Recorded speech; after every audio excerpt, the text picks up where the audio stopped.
Pinasinayaan na ng MMDA ang kanilang ika-4 na bus management and dispatch system.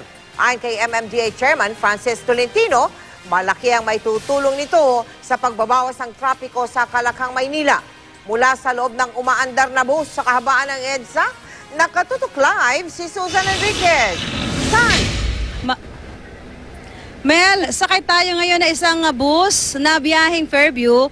Alam mo itong bus na ito, nandito kami sa may bahagi ng Estrella. Galing kami dito sa Coastal Mall Terminal dyan sa Parañaque City, kung saan ay pinasinayaan kanina ang ika-4 na bus management and dispatch system ng MMDA. At ang gamit natin dito ngayon, Mel, para makapaghatid ng live broadcast ay ang pinakabagong wireless camera kung saan mayahatid ang balita anumang oras at kahit saan. Kasama ang ilang lokal na opisyal, in-inspeksyon ng mga tauhan ng MMDA ang pasilidad, katulad ng computer kung saan chine-check ang lisensya ng mga driver na pinapa-biometrics pa.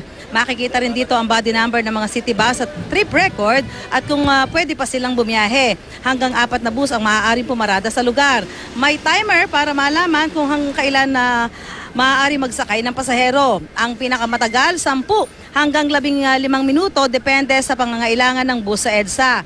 Hanggat maaari, nais ng MMDA na diaabot sa 50 bus ang bumibiyahe sa EDSA sa isang partikular na oras.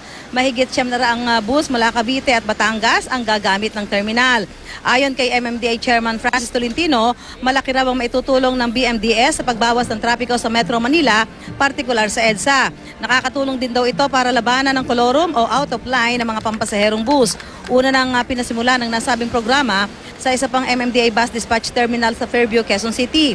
2 pang pangunahing terminal sa Malabon at Alabang ang naitayo na ng MMDA, gayon din ang 10 satellite stations na lalagyan din ng nasabing programa. Narito po ang bahagi ng panayam kay MMDA Chairman Francis Tolentino. Bahagi ito ng bahagi ito ng mga ginagawa nating steps para mapaluwag yung trapiko. Mabawasan yung pagkumpul-kumpul sa EDSA ng mga bus, magkaroon ng maayos na dispatch. Marami pa tayong gagawin tungkol dito. At kanina, Mel, napag-alaman din natin na bukod doon sa bus management dispatch system ay magkakaroon din ng terminal para sa mga bus naman na bumibiyahe dito sa Katimugan at doon na rin sila magbababa at magsasakay ng mga pasahero. Ngayon, alamin natin mula dito sa konduktor ng bus na itong sinasakyan natin kung pabor ba sila dito sa pinapatupad na ito ng MMDA. Kuya, sang-ayon ba kayo doon sa bus management and dispatch system ng MMDA? Okay naman po para yung mga kolorum hindi na makabiyahe. Pero sabi mo, yung operator niya gusto maka-3 biyahe kayo sa isang araw pero hindi kakayanin. Hindi naman po kasi yung oras po ng sa dami na po ng mga bus ngayon. Tapos ang tagal po. Sana po yung pag-dispatch po sa coastal. Mabilis naman po, hindi naman po 2 oras, gano'n. Sana po for 30 minutes para rin sa amin po mga naghahanap buhay. Okay, salamat kuya. Ngayon, alamin naman natin dito sa ating mga pasahero dito, no? Kung alam ba nila itong sistema ipinapatupad ng MMDA. Ate, alam mo ba yon yung kinokontrol ng MMDA yung pagpapalabas ng bus para hindi masyadong traffic dito sa EDSA? Sa totoo po, hindi ko po masyadong naririnig yung buong detalye. Pero may naririnig na rin po ako. So mas maganda siguro na mas ipaalam pa nila sa iba't ibang klase ng medium para malaman po ng mga taong bayan. Magkaroon sila ng sapat na kaalaman tungkol sa bagong rule na to ng MMDA.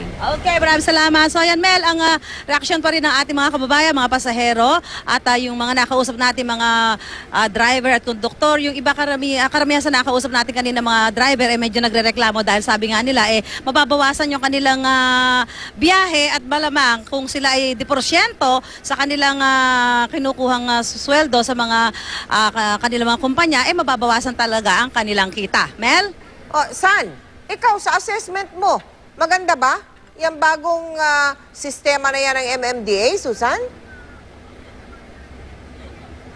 Sa tingin ko, Mel, maganda talaga ito. Pero syempre, ang nirereklamo rin ng mga bus driver, sana kung may mga ganitong sistema para doon sa mga legal na mga buses, matanggal yung mga kolorum.